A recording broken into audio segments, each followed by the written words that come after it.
Good morning slash afternoon, Basil.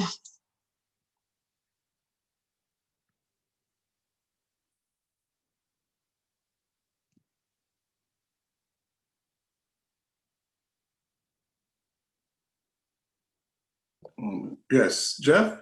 Yes, good morning. Yes. Good afternoon. Yes, good. That's right. Yeah. That's right. That's right. So you're at an hour ahead of us, correct? Yeah. Right. Okay. Okay. Mhm. Yes. All is well? Yeah, all is well. I'm not seeing you. Oh no, most of us we generally have video off in this session, so you can choose to have it on or off. It's completely up to you. Some artists have it on, some have it off. Okay. If you want to share your screen, you can certainly do that. We're gonna have to wait for we're gonna have to wait to the register of this Zoom account to enter the chat or the meeting to make you a host. But they'll surely make you a host, and then you can share your screen. Yeah. I have a few drawings, about 40. That's great. That's great. No, I'm excited to hear. I can talk, then flip through. Then I'm disappointed I'm not seeing people. I had hoped that we would all have a face-to-face. But that's okay. Yeah.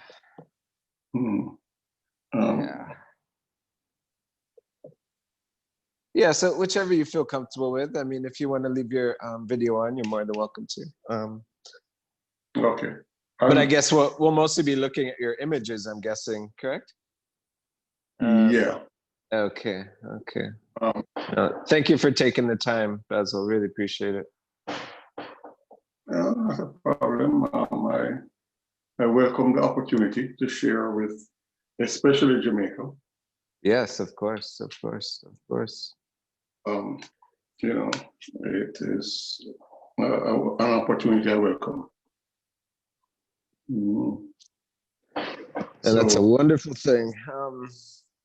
Let's see if I see Natasha. Yes, you know Natasha Griffiths? No. Oh. I'm terrible with me. Me too, me too. I'm sorry? Yeah, right. Exactly. But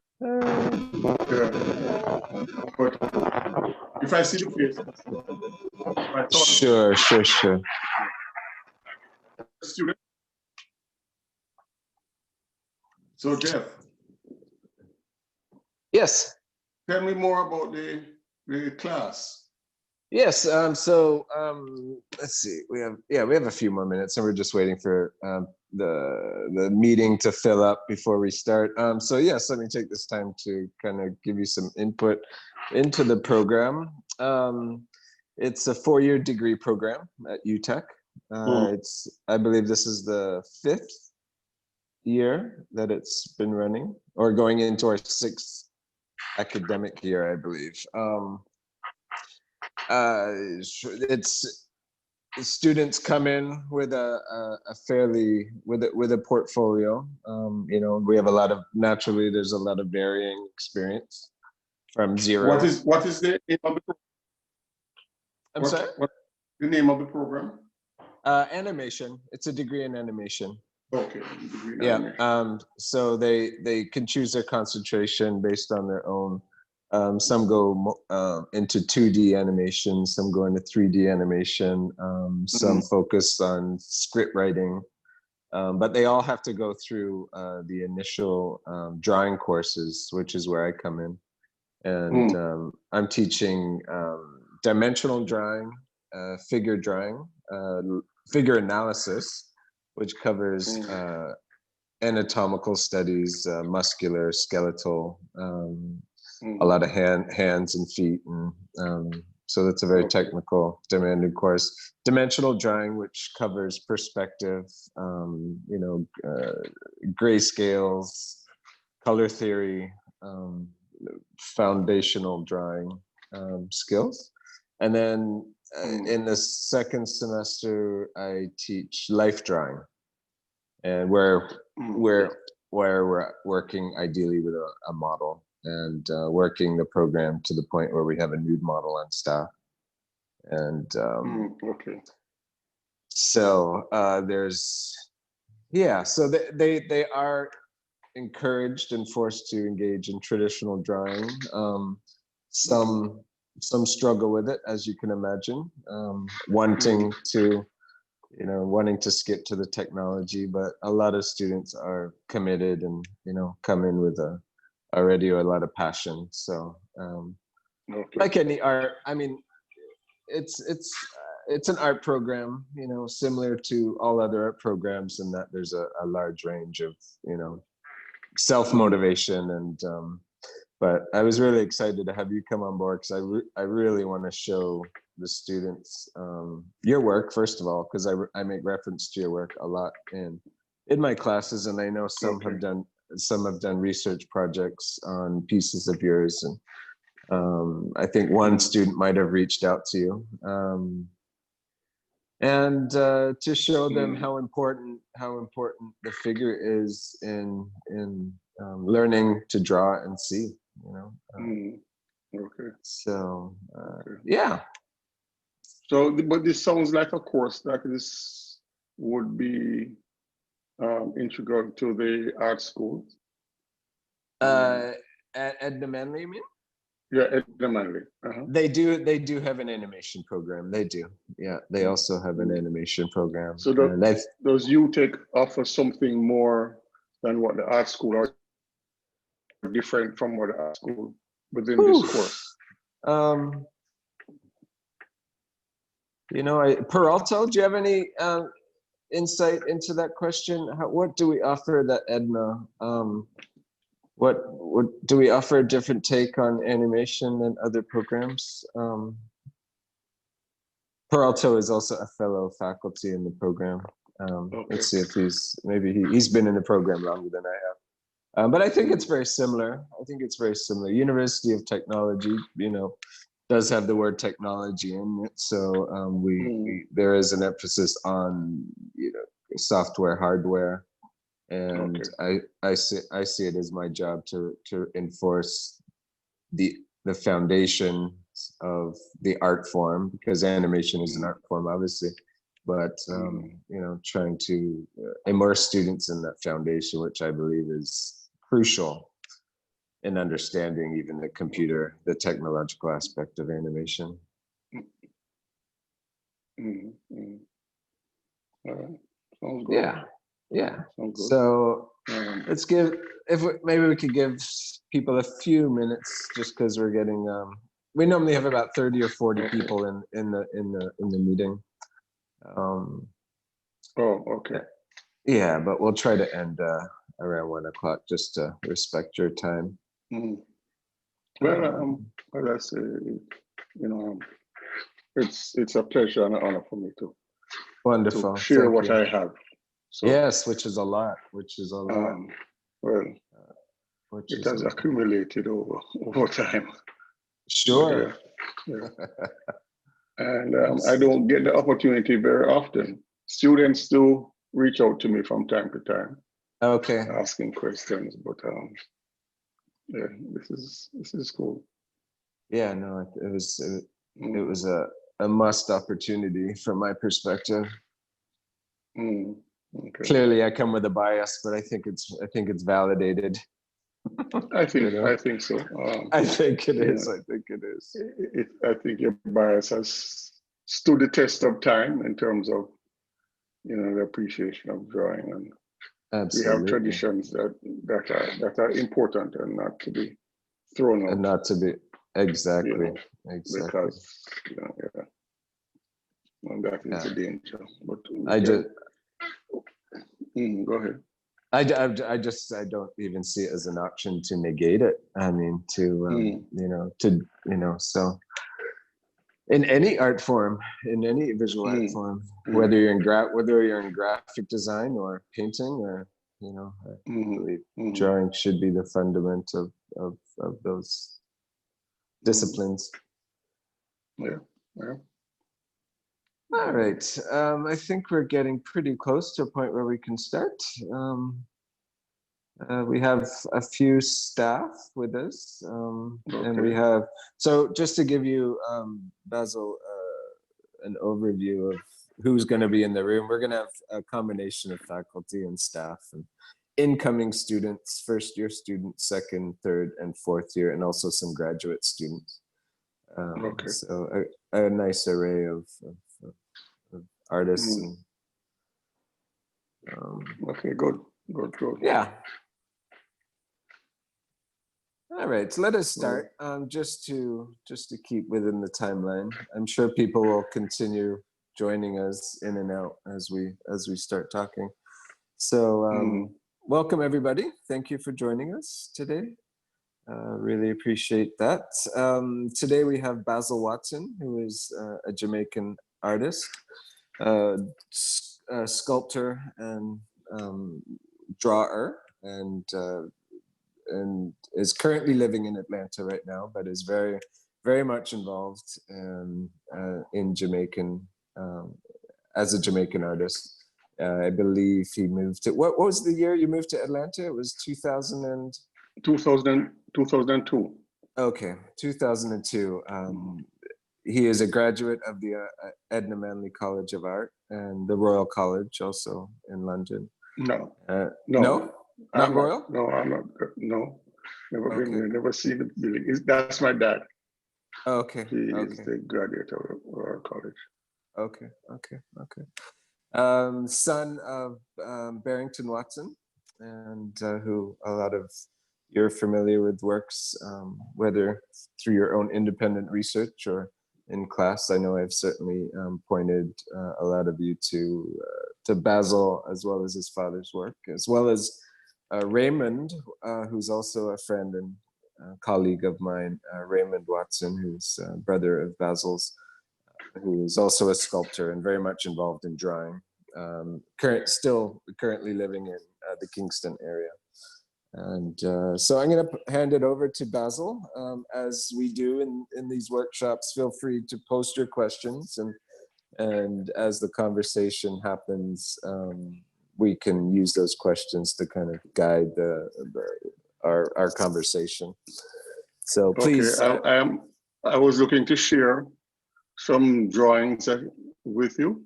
Yes. But we need to, the technology now.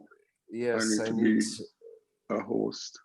Yes, Rushane and Rushane will be able to make that happen, whose account this is. So I will try to make that happen. So let me work on that while you're maybe introducing yourself, Basil. Okay. So, all right, no problem.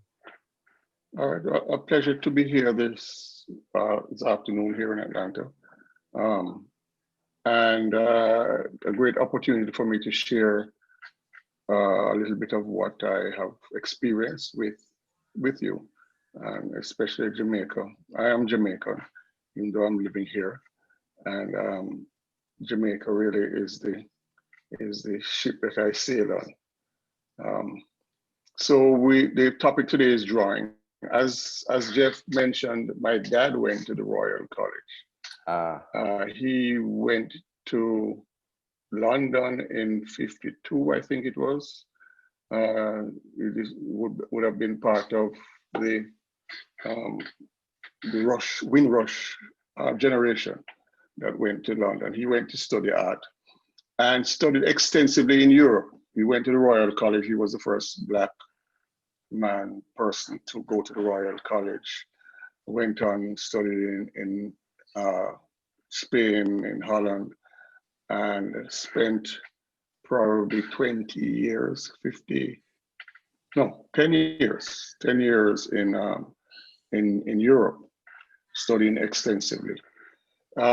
So I, in turn, now went to he was the first principal of the Jamaica School of Art at the time, handed out the first certificate or diploma. He established the curriculum at the School of Art and so on.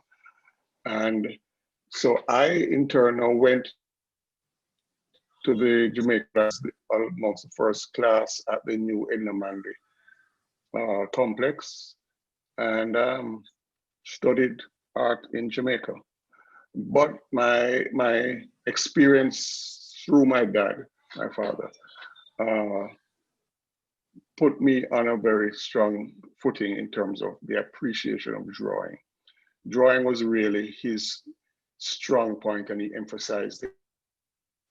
And I never directly studied with him, but living around him, I am actually the kid on the potty, so I have been immersed in it from the very beginning, and developed an appreciation and love for drawing, and a recognition that drawing really is the foundation.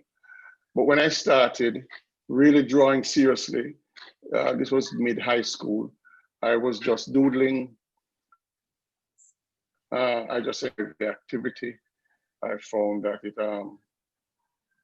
it gave me pleasure to observe, and basically I like the problem of observation and drawing from observation.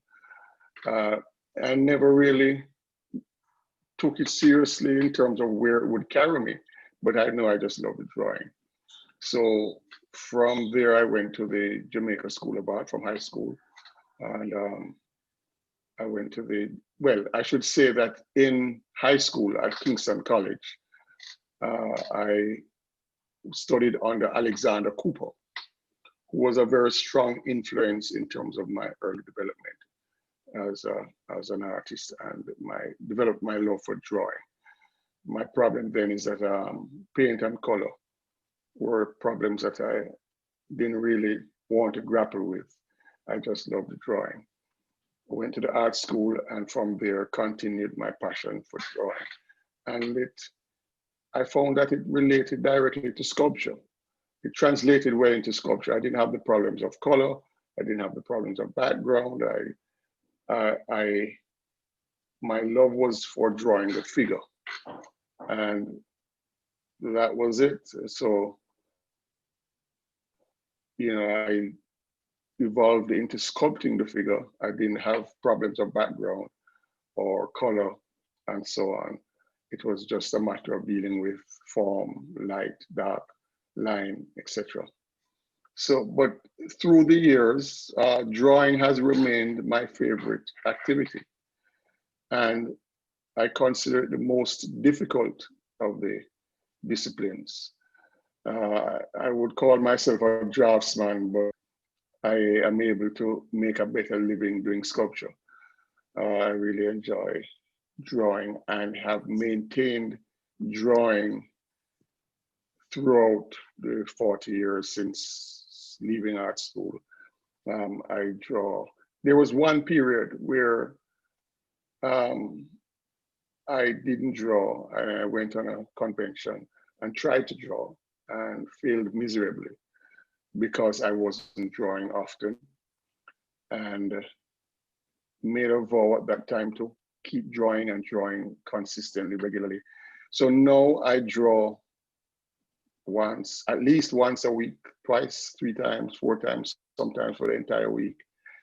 But hardly a week passes when I'm not drawing and drawing the figure and drawing from life.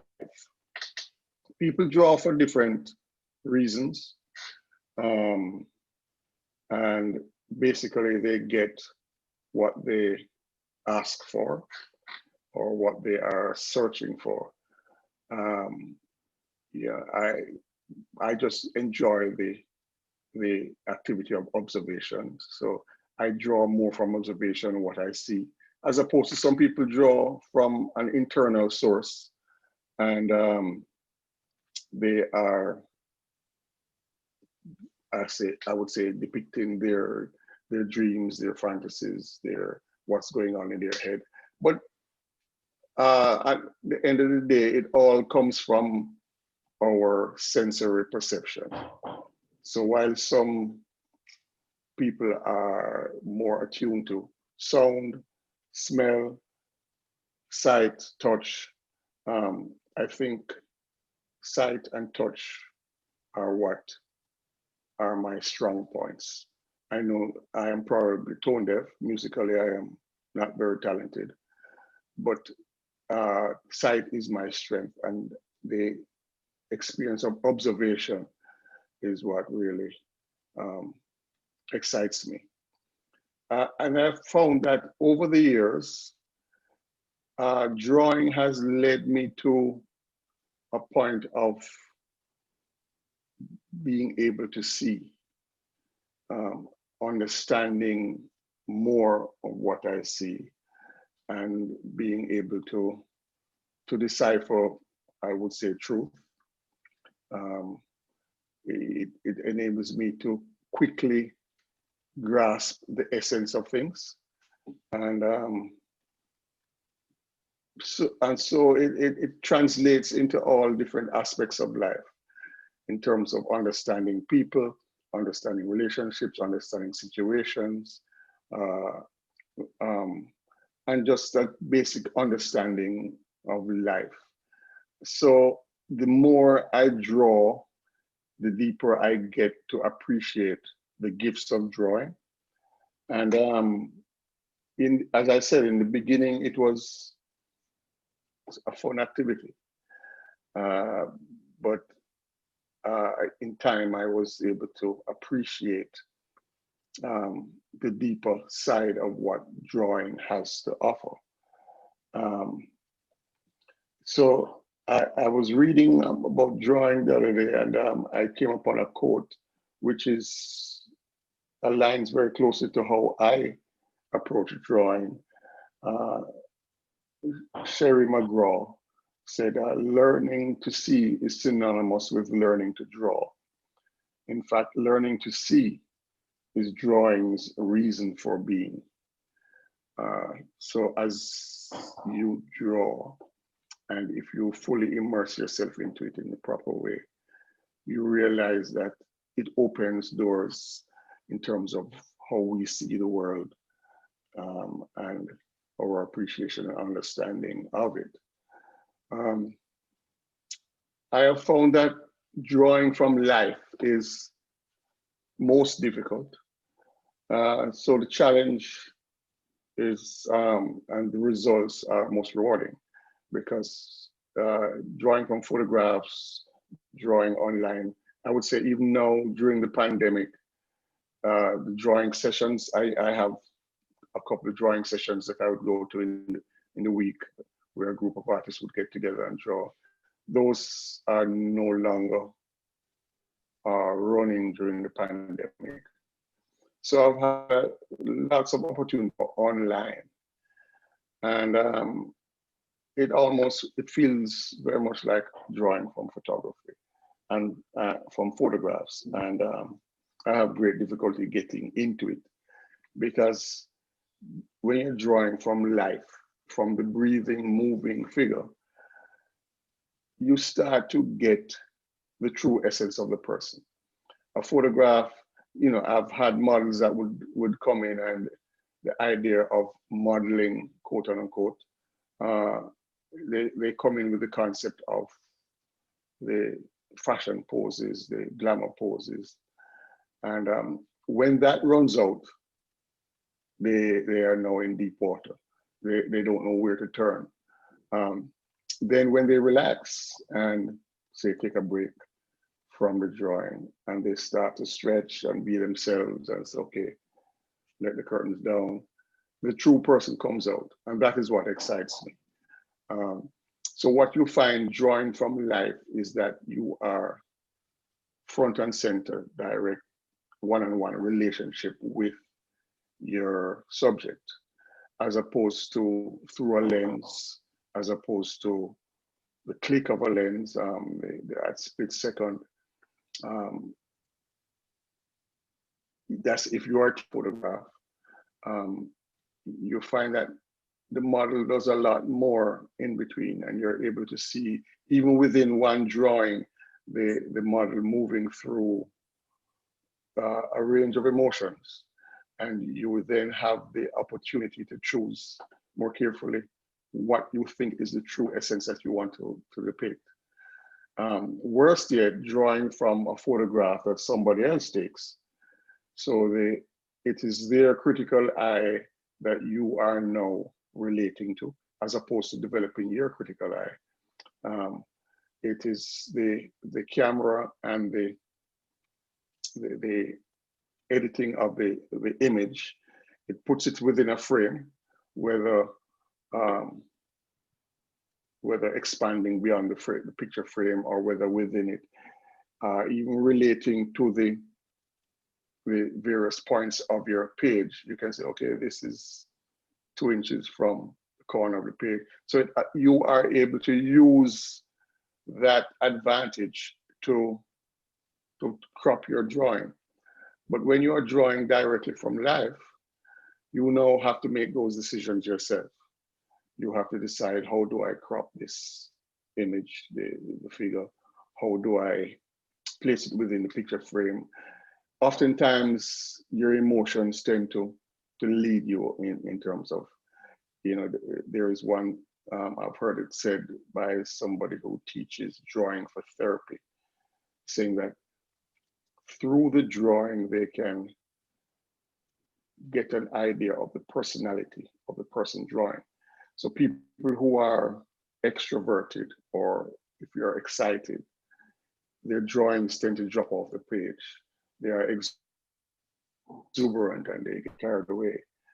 Inhibited, introverted people tend to draw very small in one corner of the page. So you are able to assess, I know when I'm drawing and I'm uncertain, I start to measure a lot, and I start to, everything fits within the page, and I'm very conservative. When I get excited and I am excited by the subject, I drop all the technical knowledge and just let it flow. And when I do that, oftentimes I become very exuberant. I'm dropping off the page, which I don't mind, and I think it adds to the emotion of that comes out in the drawing.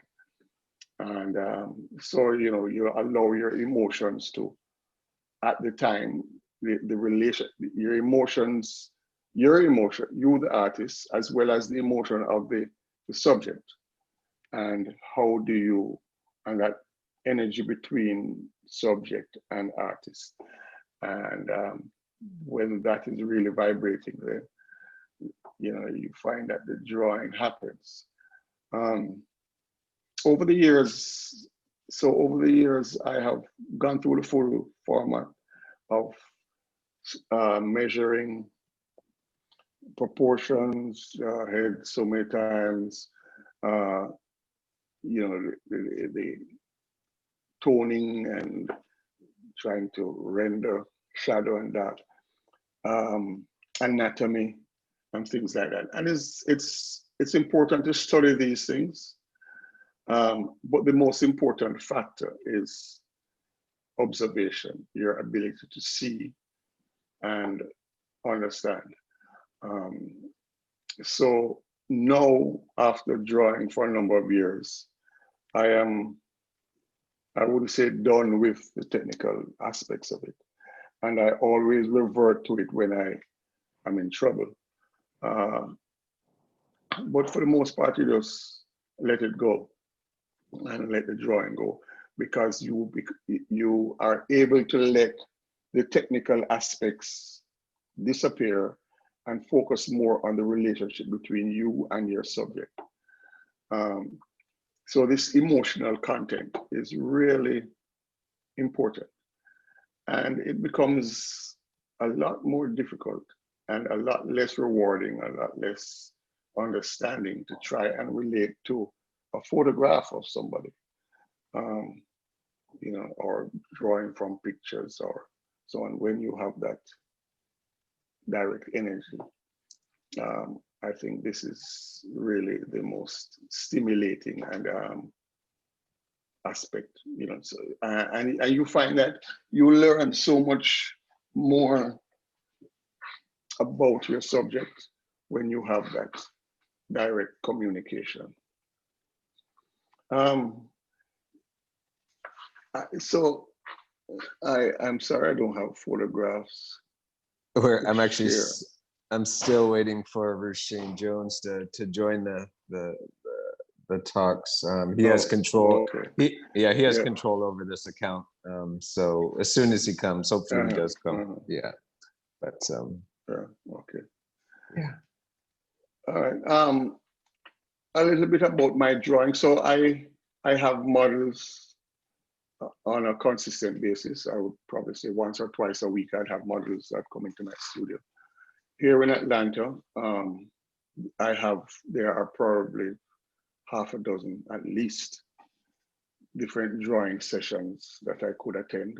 I end up attending one consistently and sometimes a second. I used to have two consistently. One fell out. But the drawing is from live models. So we pay a small fee, $5 or $10. And we have a model for 2 to 3 hours. A group of, there is one person who controls it, but a group of say 20 to 40 artists would come in and draw. The drawing sessions usually go through quick 1 minute, 2 minute drawings. Then it progresses to 5 minutes, 10 minutes, and then it ends, I think, with 15-minute drawings. But a lot of the emphasis is on quick. I'm in a meeting right now, so you have to wait. All right. Cool. Yeah, a lot of the emphasis is on quick gesture drawing. And usually it is the most important part of the drawing. It's a minute, it's 2 minutes, but the importance is capturing the essence of your subject, the essence of the model. The details are neither here nor there, but to capture that head to toe essence is what's important.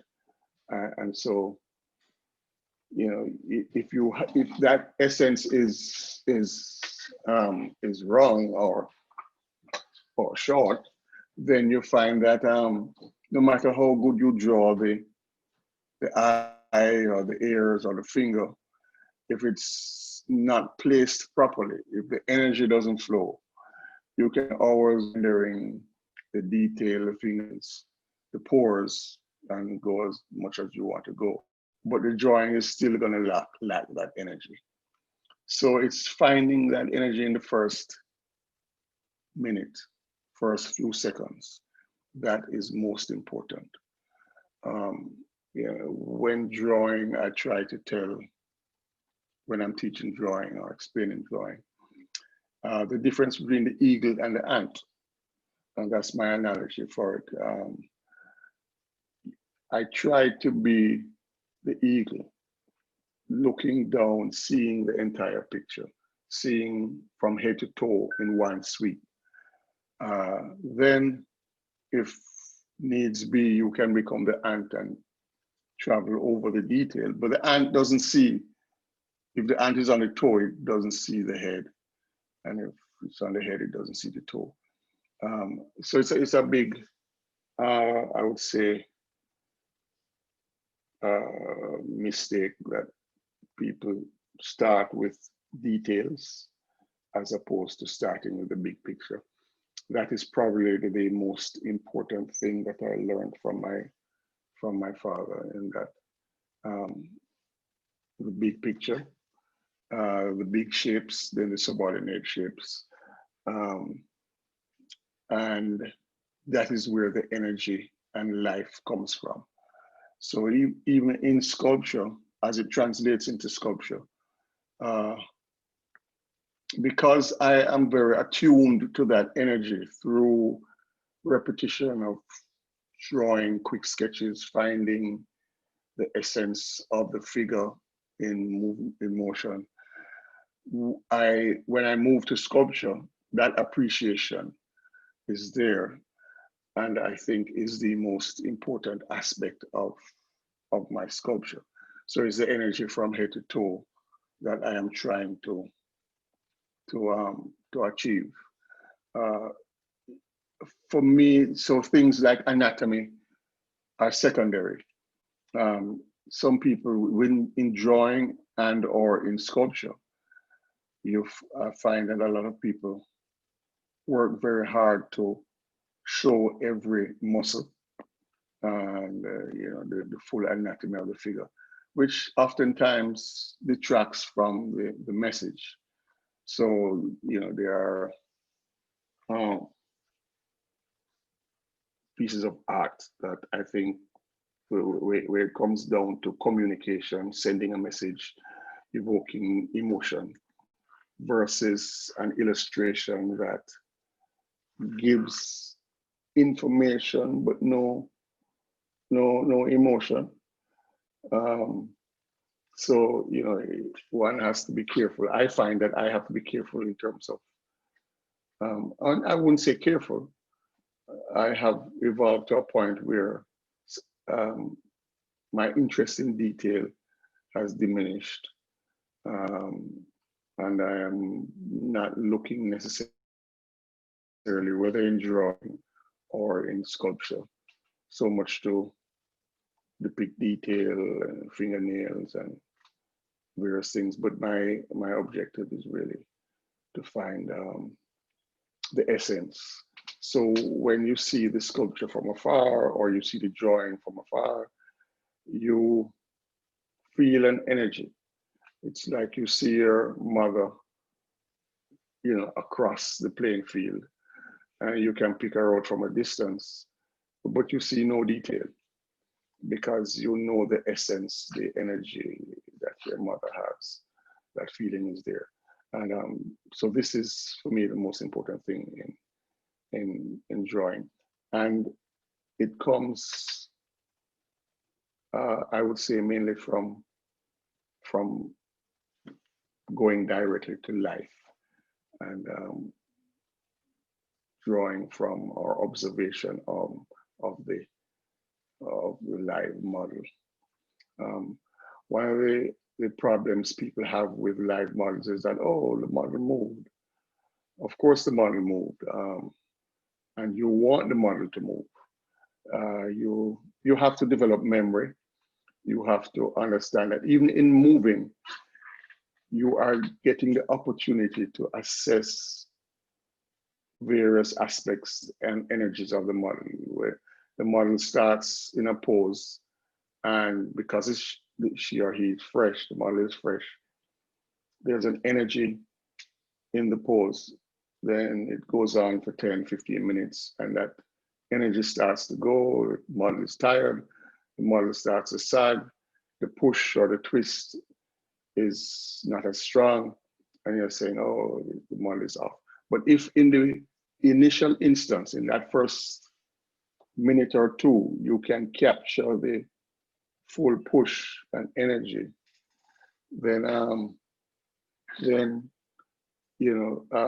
you can even change things as you go along, whether you want it a little bit more or a little bit less. But it's part of the challenge, but also part of the benefits of drawing from life. You see muscles appear and disappear as the model tenses, relaxes, loses balance a little bit, or relieves the stress on a certain part of the body. You see muscles engage or disengage. And this is part of the understanding of the energy of the live human being. And you are then able to make more, you have more options and there are choices to make, and so on. So it's that much more rewarding, but that much more challenging as well. And if you can overcome that challenge, and develop some mastery of it. Excuse me, Basil. You've now been made a host, so you can feel free to share your screen now. Oh, okay. Thank you, Mr. Jones. All right.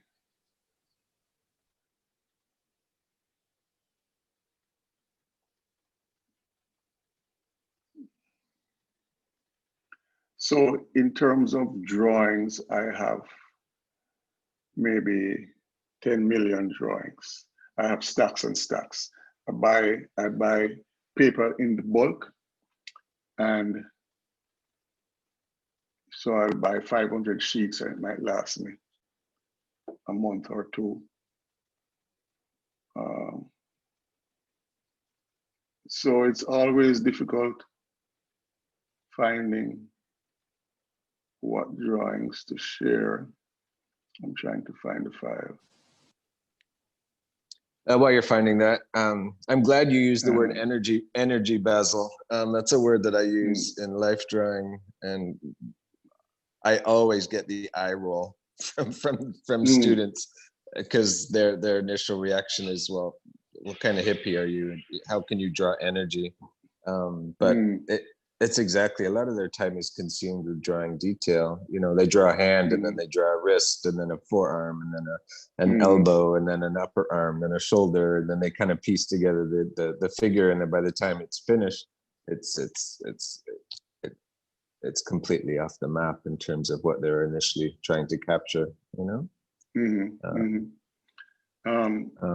It is a common problem in that, you know, people go to the detail. It's like building a house, and you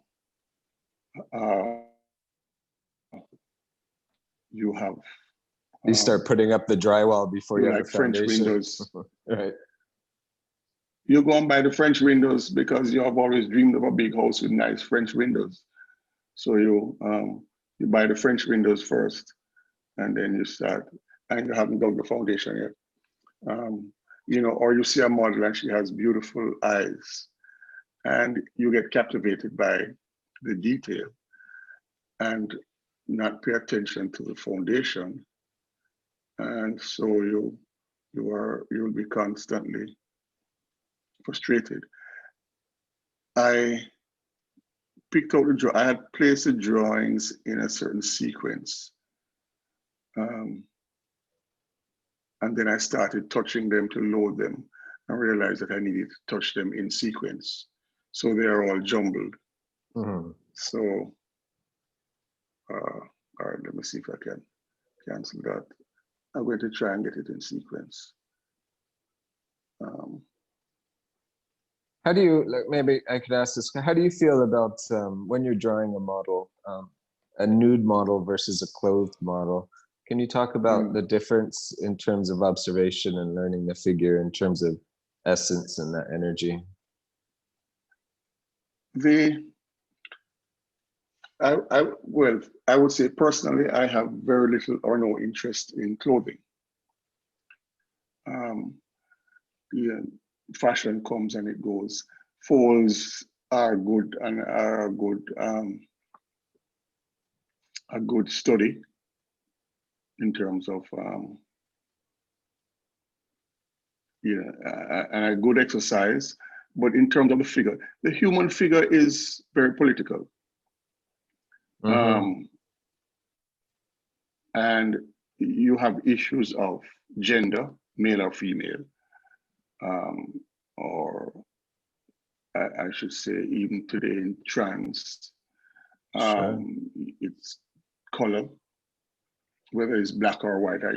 You know, my Jamaica, there's a big difference in Jamaican culture and United States, and a lot of paintings. I have paintings from my dad that he did in England and Europe that are of white models. Okay. Everybody is seeing this on screen? Yes, we're seeing it, Basil. Yeah, it's up.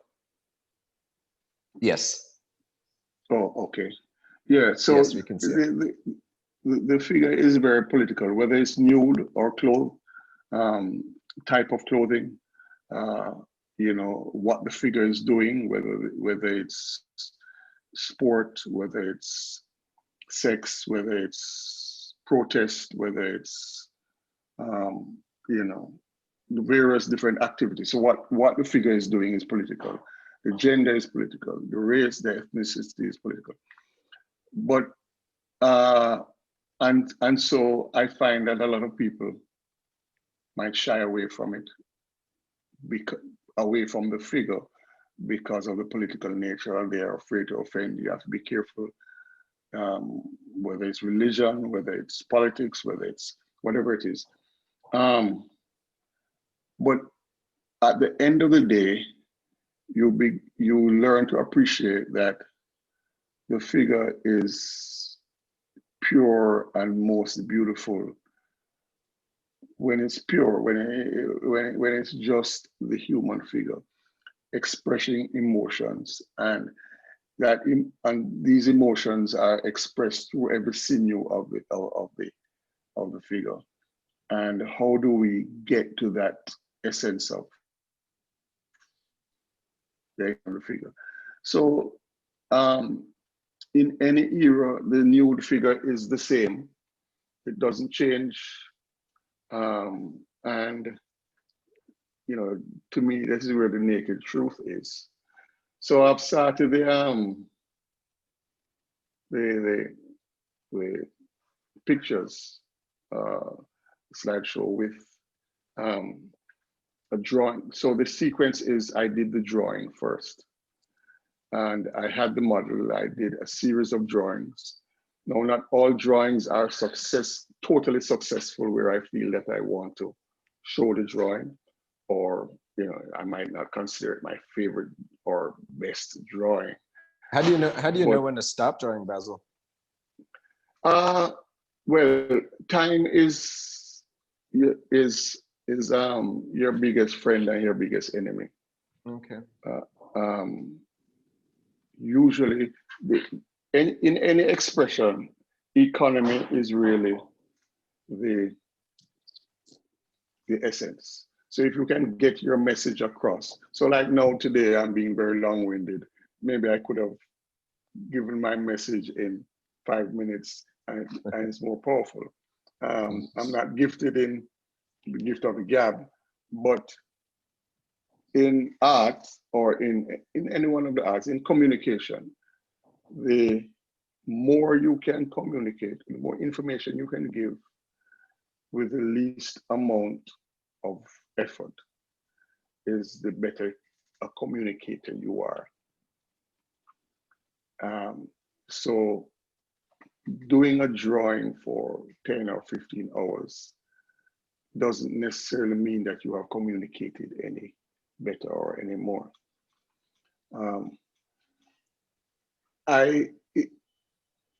Personally, for me, the quick gesture and getting that essence is more important than the detail.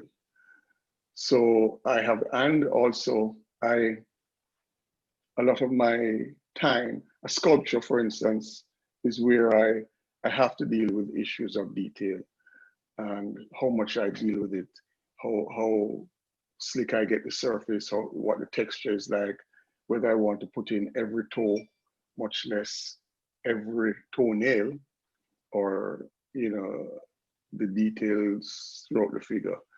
So a lot of time is spent on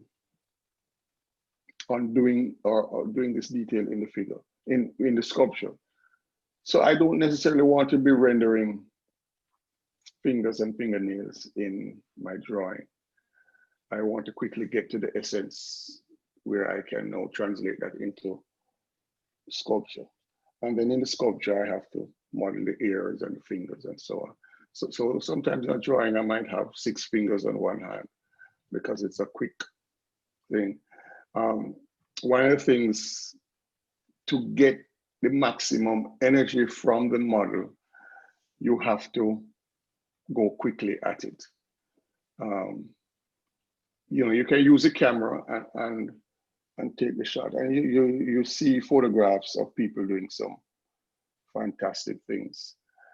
They're standing on their head, they're twisting and so on.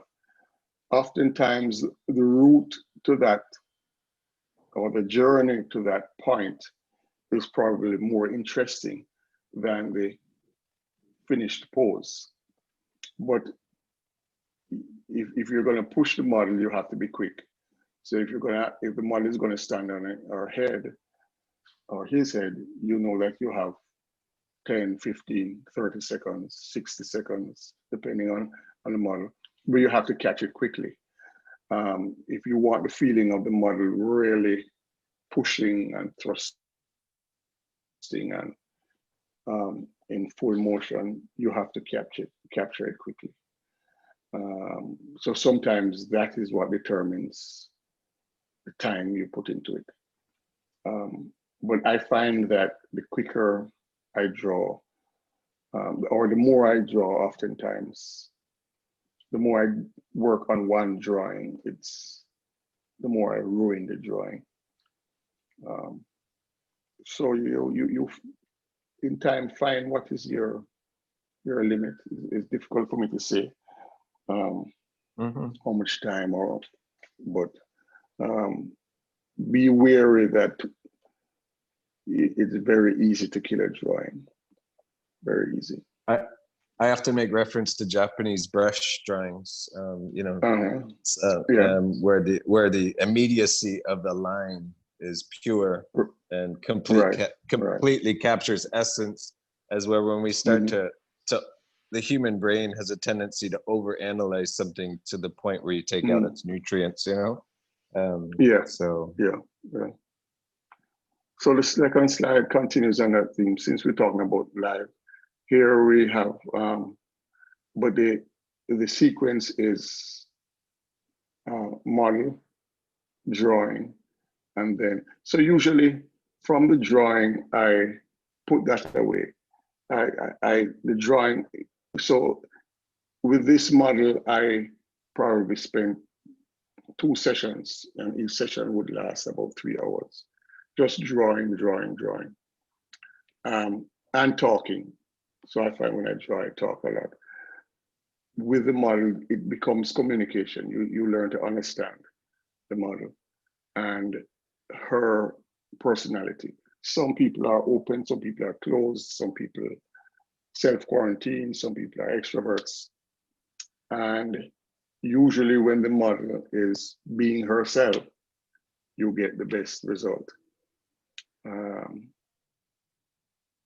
So the drawing starts, I do a lot of drawing. I decide, this is what I want to do. So I might say, okay, give me 2 or 3 more angles of the same pose. So I might end up doing 3 more drawings of the pose. And usually what happens is that those drawings are never as good as the first that inspired me. Because once I draw with an objective, then I tend to not focus fully on drawing. I get distracted. I want to do a good drawing that explains what I have to do in the sculpture. So I have this secondary motive, and it often gets in the way. I should say that I find, and I found that if I draw well today, invariably I draw terribly tomorrow. Because drawing is a very immediate, and especially drawing from life, is a very immediate exercise. You have to be 100% in the moment. So if I draw well today, my head swells. Tomorrow I say, oh, I want to do some more good drawings, and boom, it gets in the way, and I mess up. So immediacy is important. So the next few are some quick 1-minute sketches. I find that, so this drawing, for instance, the model was dancing. So she wasn't still, I had to use my memory, and as she went back through and so on. But it has an energy that I like, and it suggests what she was doing. So these are small drawings with pencil on paper.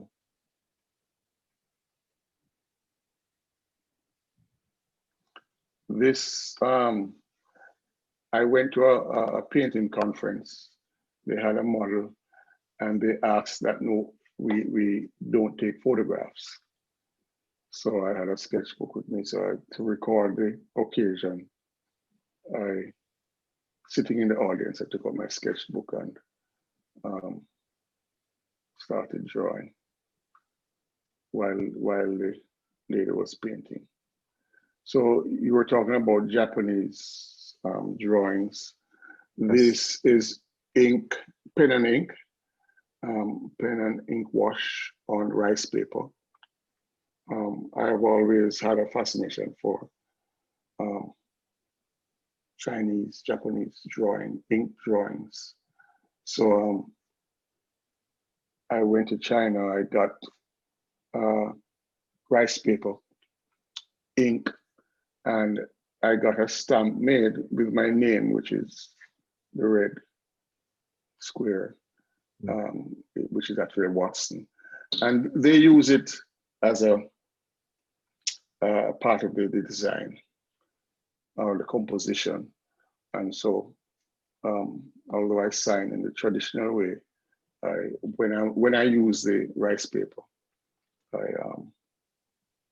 I use a stamp. So these are on rice paper, very quick sketches. I try to get the model as animated as possible. I capture the energy, and these poses last probably a minute, couple minutes. It's good for getting the energy, especially if the model doesn't have the concentration to hold a pose for long, or if the model is extremely animated, then I draw. This allows me to quickly capture the movement and the energy of the model.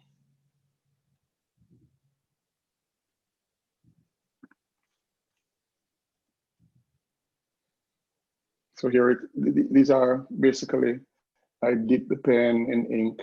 It's an ink that washes gray as opposed to blue, and quickly sketch it, and then a quick wash to indicate tone, light and dark. So how many minutes would this drawing be, Basil? Maybe 2 minutes, 3 minutes. Okay. In my studio, I don't worry about time. I draw until I figure that I've done enough and put it. Or if it's a difficult pose, the model can go no further. But I try to do it, keep it extremely quick and gestural. If I go to a drawing session, then the person managing the session controls the time. So you know you have 1 minute. This is a 1 minute drawing. So, and sometimes it stops before you want it to stop. Mm-hmm. But oftentimes that's a blessing, because going further ruined what you had. Mm-hmm. So this paper, this is rice paper again, very absorbent. So you have to be careful in terms of how much water you use with it and how dense you use the ink. But I try to let it's a wash or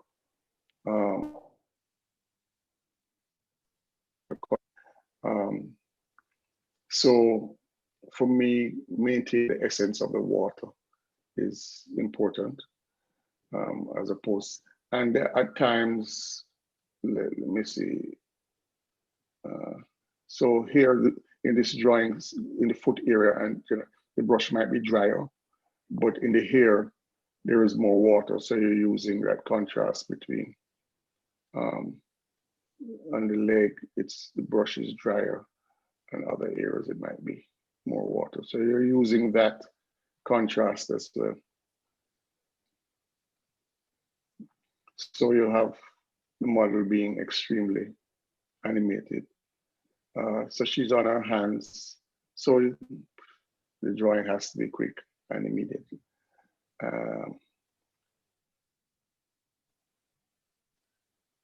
When you're doing a gesture drawing, how concerned are you with negative, positive spatial relations in terms of composition, Basil?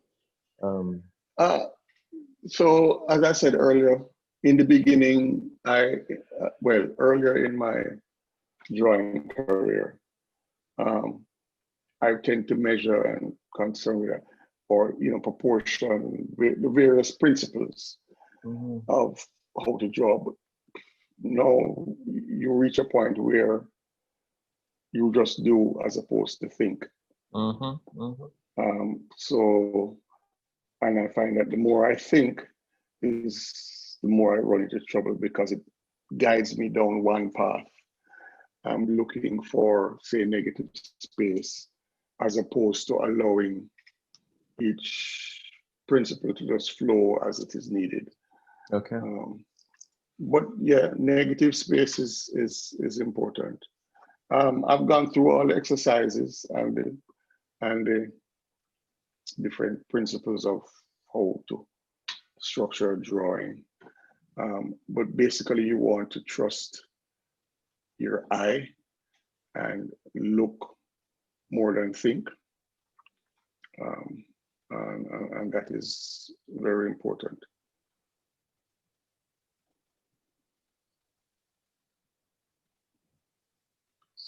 This is actually a big drawing, probably 4 feet in height, done with just brush and ink. Similarly, this. So sometimes correctness and accuracy is sometimes less important than the energy that the drawing gives. So this is of a favorite model of mine. She just has a great flow to her. And this was the initial drawing that inspired a life-size figure.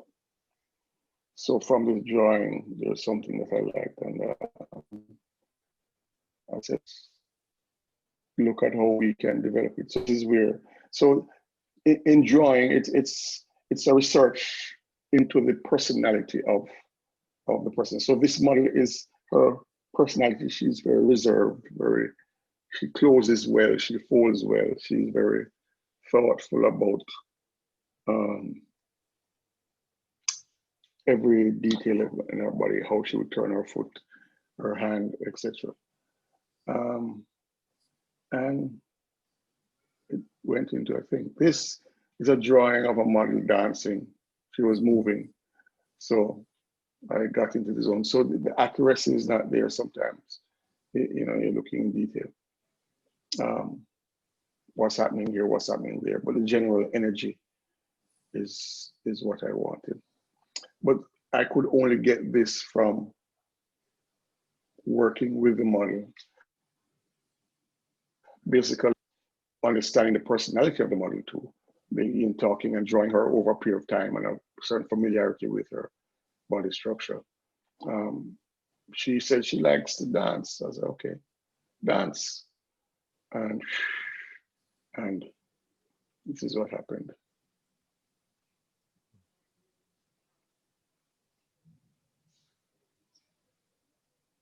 This drawing happened, I was still living in Jamaica. It's probably the oldest drawing here. But one of my favorites, and it really instructed me in terms of my relationship with the model. She was very, what should I say, cosmopolitan personality, lived all over the world and so on. And I asked her to model, and she said, okay, she had no problems modeling nude, but I just could not break into her personality.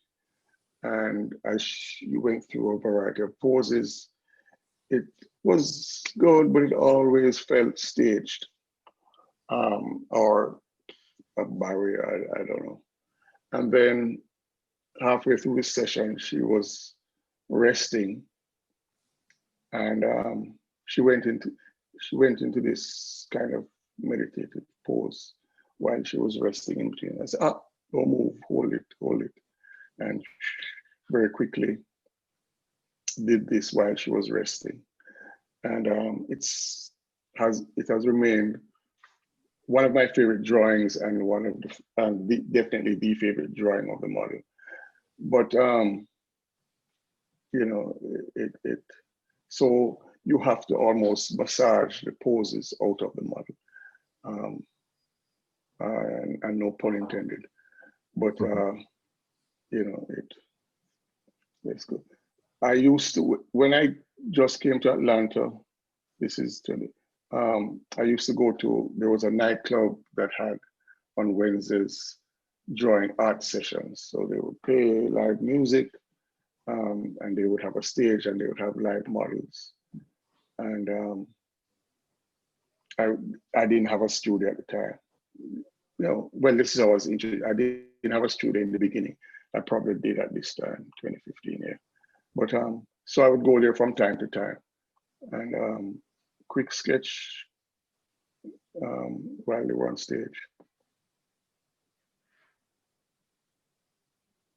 And all of these drawings are from live models, so you try to push them into an animated position. So these I've been showing charcoal. I showed some ink and wash before. These are charcoal. So this is like. Can you talk about that central line that runs vertically through the figure? Here, the model is basically in a somewhat contrapostal position where the weight is on her right hip, leg. So the shoulder probably could have been a little more down. And the opposite hip is down. So the left hip is down, the left shoulder up. So this line, and it's a very frontal position. So this line generally captures that curve in the center of the figure, and capturing the essence of that curve as opposed to her standing straight.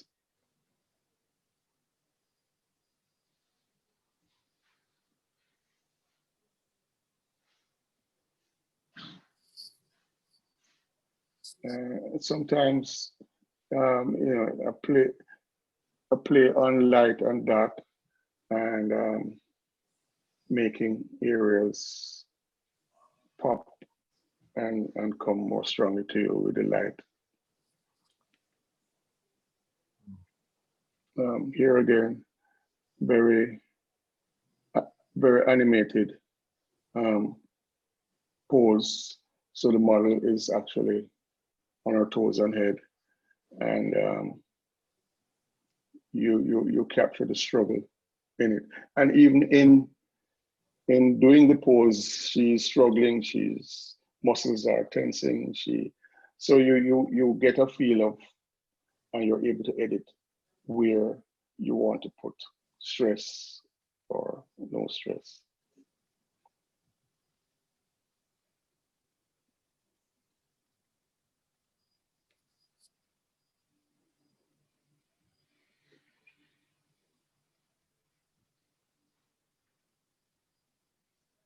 And anybody have questions, they can stop. Please voice those questions either in the chat or take your mic off. So these are generally big drawings. Is it 20? What is it? 24 by 36. Yeah, so 3 foot by 2 foot sheets of paper.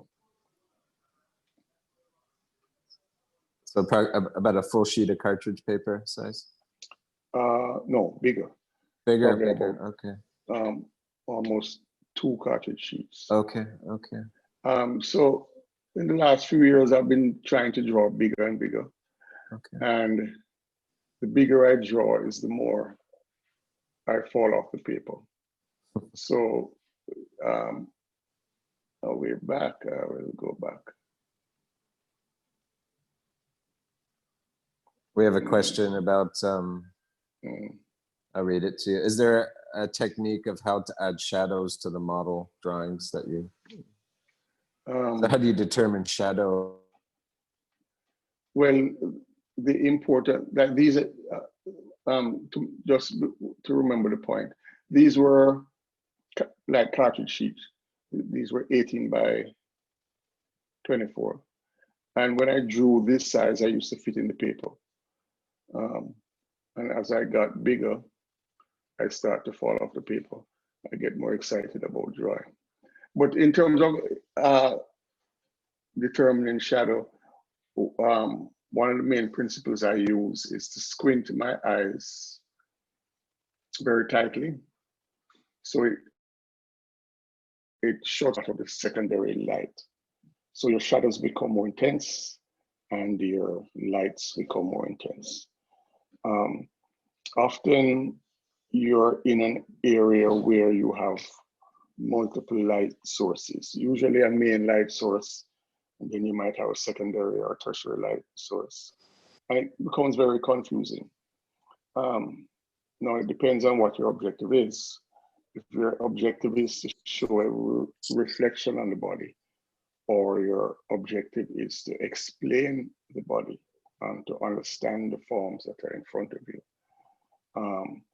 then it is beneficial to eliminate a lot of the secondary, tertiary light sources, because it becomes very confusing.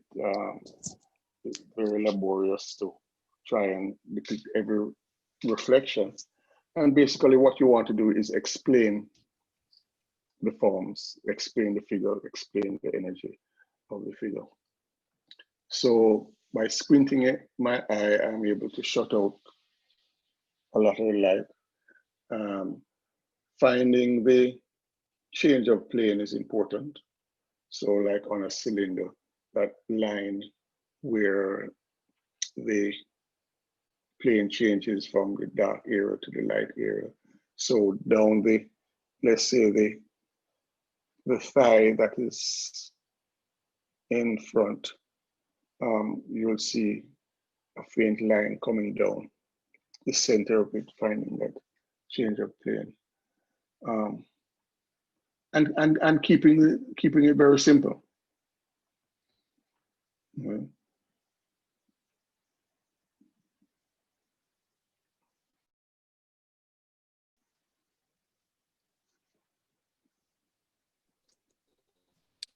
I don't know if you saw my question, but the last ones with charcoal, were they the speed drawings as well?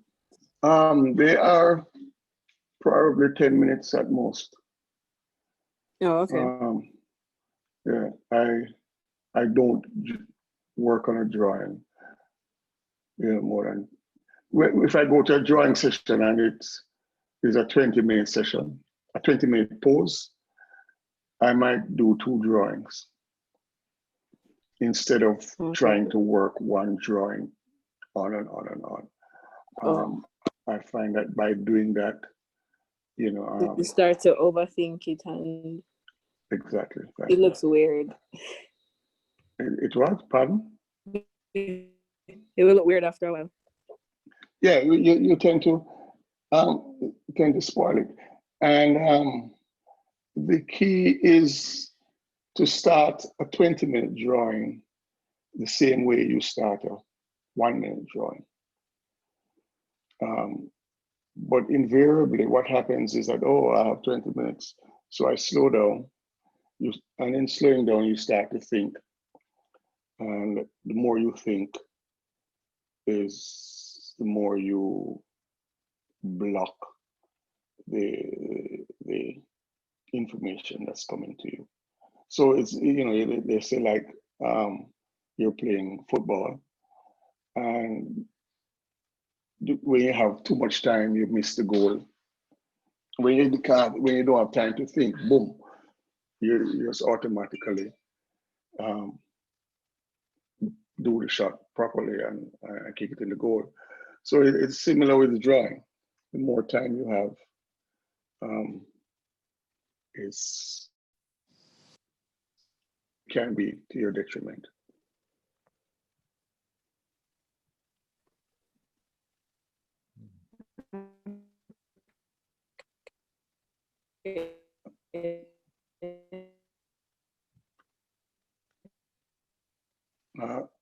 I think that Thank is you. basically the end of it. There's a interesting book by Malcolm Gladwell called Blink that relates very much to my approach to drawing. His concept is that in the blink of an eye, all the information about that you need to make a decision about people or a situation is usually, all the information is usually understood. You have to do the training, you have to go through the processes. It takes experience, success and failure. But ultimately you reach a point where, like driving, you change gear without thinking. Well, we don't change gear anymore, it's automatic. But you navigate the road without thinking it. Or what they call on the road, they call crisis fixation. You see an accident and you focus in on the accident as opposed to focusing on the big picture, finding the way out. So the book started with an episode of these anthropologists trying to determine if some antique find that they had was authentic or not. And one of the principles they use, these experts, one of the principles they use is to put the artifact in a room. If you haven't seen it before, just walk in, take a look, that gut feeling, get the gut feeling whether it is authentic or fake, and then go from there. Then do the scientific tests. And invariably, the gut feeling was correct. And this is what drawing and consistent drawing, this is where it carries you to that point where in the blink of an eye, you can see and understand life, situation, whatever, and make the correct decisions. So, negative space or proportion or finding the shadow, it just happens. You do it without thinking. When it comes to consistent drawing, and basically what it is consistent. It is a way to consistently study life and study of life firsthand as opposed to secondhand. So the first hand is the live model. Second hand is, and then there is also the for me, I've tried drawing on my iPad and so on and so forth. But that tactile, maybe because I'm a sculptor, you can feel the charcoal grating over the paper. It's a relationship that develops. You feel the pen flowing or not flowing. Sometimes the pen is sticking, or sometimes it's flowing over the paper. You can feel the texture of the paper, the texture of the charcoal. All these things, these sensory experiences are wonderful to experience. What can I tell you? Mm-hmm. Yeah, absolutely. Consistency. I'm really glad you used that word, because I think it's so crucial for artists and students to be keeping a regular sketchbook and just learning to see and observe the world around them. And it's not something that they only do you know, when they have to, but that consistency is what really teaches them the language, because to draw is a language, and like any language, we must practice it often in order to be fluent in it. So a lot of, yeah, go ahead, Basil. Yeah, the thing is, you have to enjoy it. Sure, you have to love it. That's the first. You have to love it. Yeah. Enjoy what you're doing. And one of the things, one of the questions I get often is, how do I succeed as an artist? I've had a certain level of success. You know, you hope for more, but one of the things I was told this when I was in art school, and somebody came and gave a lecture, and I never forgot it. I don't do a $5 drawing versus a $10 drawing versus a $20 drawing. I might sell one for $5 and one for $10 and one for $20. But when I approach the paper, I have one intent. And it's the same with my career. You know, yes, you'd like to do this, achieve that, but it is really one drawing at a time, one work at a time. And if you focus on that one work, that one drawing, everything will come to you, as opposed to drawing with or working with whatever it is, with the objective of, okay, I'm drawing to sell this, I'm drawing to try and impress this, or I'm trying to get into the Guggenheim, you know, or I'm drawing in order to become a great artist. Once there is a secondary motive, then everything crashes. So the key is to only pursue the next drawing. Everything else, whether it is fame or money or whatever it is, will come. You know, but you have to pursue the next drawing, draw and draw. So a sheet of paper is milliseconds, millimeters, less than a millimeter, whatever. One drawing is not really important.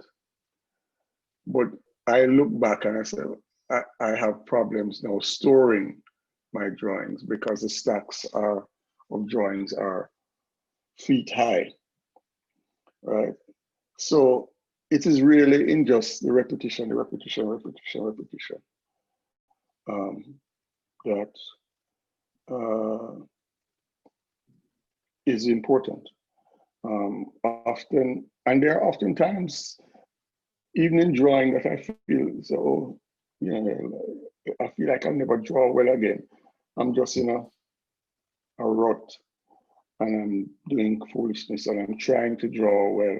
And in trying to draw well, I don't draw well.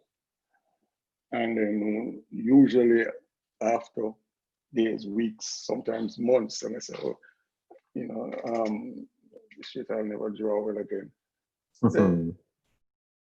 And one day, for whatever it is, you find that you, boom, just make a quantum leap, boom, the drawing works. And, you know, but you have to keep at it. Developing the vocabulary, choosing the right line, that only comes through repetition, and it just happens, it evolves, you know. But you start to think, oh, that line worked yesterday, let me put it in here. Then, you know, it messes up the drawing. Embracing and enjoying the journey is absolutely key. All right, do we have any final questions? It's now what, 1:20 here. If we have any final questions, we can certainly answer those. Are proportions ever skewed for the sole purpose of storytelling? It's a good question. What's that? Are the proportions ever skewed for the sole purpose of storytelling? Oh,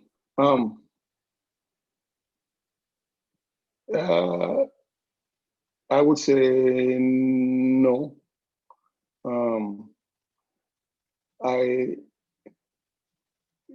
I would, how do I answer that?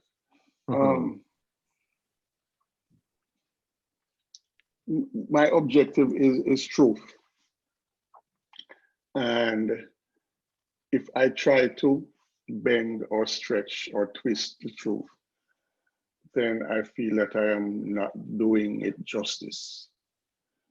So I might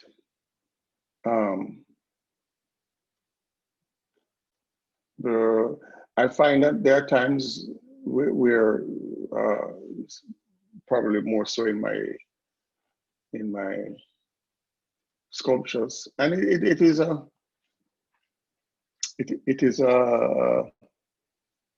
how do I put it, a subconscious thing. I might like an aspect or want to emphasize, or I'm drawn to, or I am responding to a certain element of the figure, the model, the subject, and I start to put emphasis on that, and I might find in my exuberance, it becomes more pronounced, whether I draw it in more detail, whether I make it bigger or whatever. So I try to relate to it in a respond in an emotional way and allow that to flow, as opposed to consciously trying to create an effect. A narrative, right? Yeah. Okay, we have another question. Maybe this is a good place to conclude. The question is, Basil, how do you make money as an artist? If you don't mind answering that question. I make art, and I don't make money. So well said. I make art. I focus on the doing of the art. Yeah. When I don't have money, I go to my studio and I make art.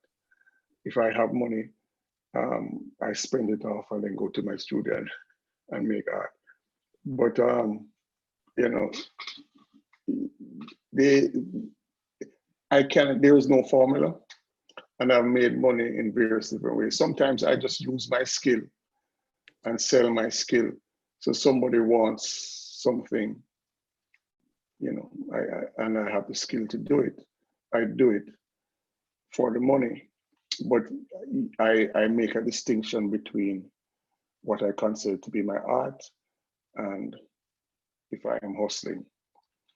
But I find that I think that one of the reasons why people to my art is because I try to keep it as pure and as truthful as possible. Mm-hmm. And that's what they respond to. And if they respond to it, then I figure out, oh, okay, you respond to it, you want it. Let's find a financial arrangement that suits us. Yeah. I think that's where the repetition comes in of practicing as an artist, is not focused having money as a byproduct of your studio activity, but really it's the repetition and that kind of the repetition in producing quantity, which allows you the options of creating money. At least that's my perception through my own practice. Is my focus is also never on the financial. It's always generating artworks that and then eventually you can fit those into different contexts. It takes time. I remember when I was in my early to mid 20s, I looked on an artist. He was probably in his 70s, 80s, and he was selling his thing for $10,000. And mine was like 1,000. I said, why is mine 1 and his 10? And I couldn't understand it. And years later, I began to realize, even in looking back on my work at the time, I could see the lack of maturity. I thought it was good, and I thought, it should be, if not $10,000 to it, should be close.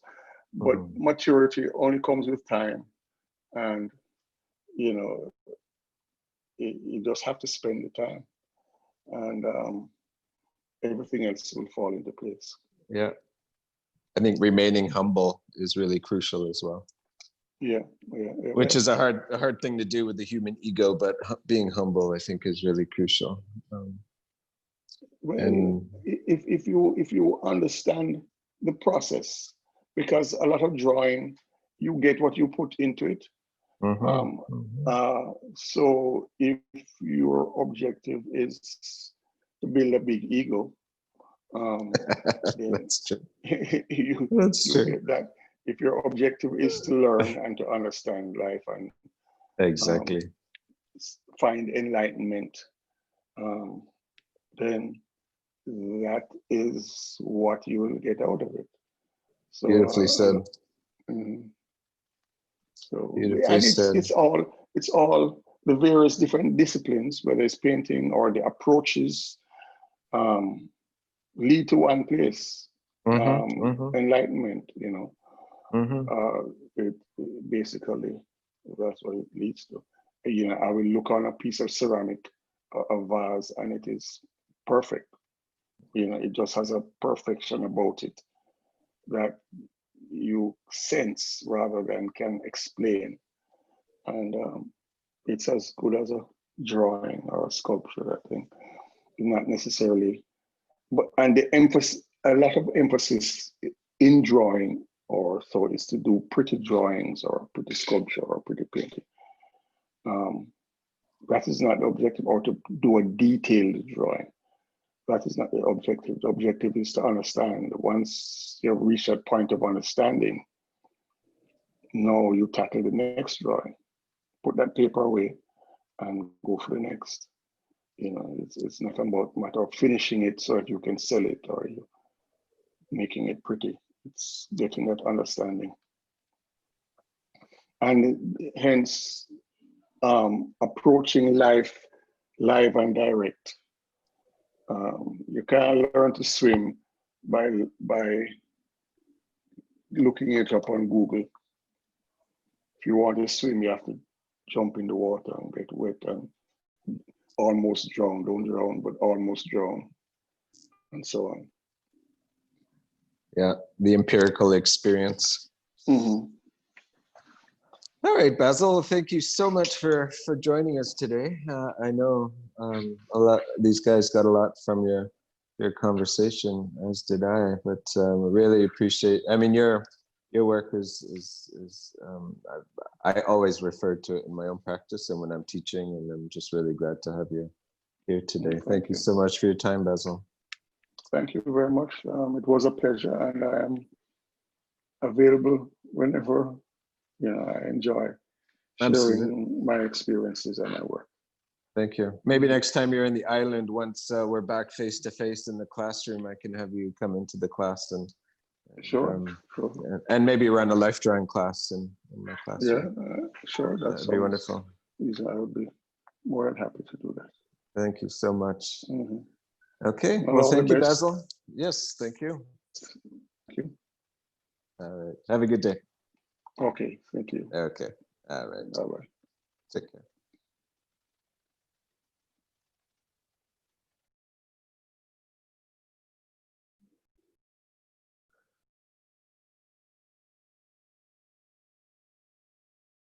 Well, good afternoon, everybody. Good afternoon, Jeff. Good afternoon. Everyone was so quiet today. I felt like it was just Basil and myself in the room. But hopefully you got a lot out of the conversation. He has a lot to offer. He's a wonderful artist that very much represents Jamaica locally and internationally. A lot of you have probably seen his work at the National Stadium. No pick up, you know. Hello. Hello, Carlene. Hi. Yes, I was in and out. So was my Wi-Fi. so was my Wi-Fi. But it went well. Thank you. Yes, it did. Yeah, no problems. Thank you for joining. All right. We'll talk soon.